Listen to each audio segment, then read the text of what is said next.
First, take the air cap off so that the dirty fluid does not run behind the air cap while cleaning. Spray the air cap with cleaner and then wipe off any excess residue and blow dry if needed. Pro tip: instead of holding down on the spray nozzle, gently pulse the nozzle while pointing the nozzle at what you're trying to clean.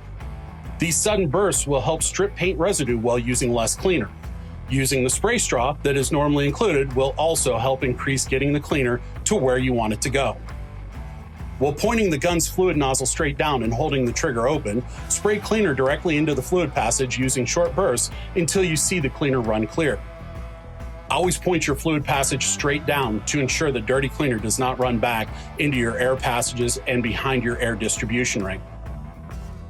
Remove the needle by unscrewing the retainer. Inspect the needle and wipe clean and dry. Remove the fluid nozzle, inspect, and pulse cleaner through to remove any residual product that may remain while using a brush or towel to assist.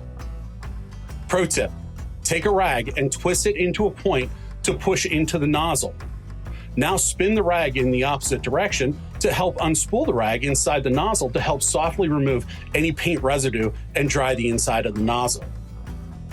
If additional cleaning needs to be done to the fluid passage, the QCC cup attachment end of the gun should be pointed straight down so the dirty solvent will not run back into the air passages.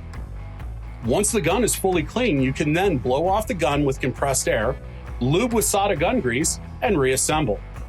Cleaning over a cup or other receptacles will allow you to capture your used gun cleaning solvent so you can dispose of it in an appropriate manner.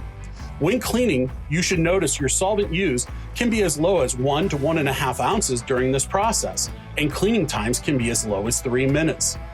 This can give you a fully cleaned and inspected gun while reducing your hazardous waste and cleaning time.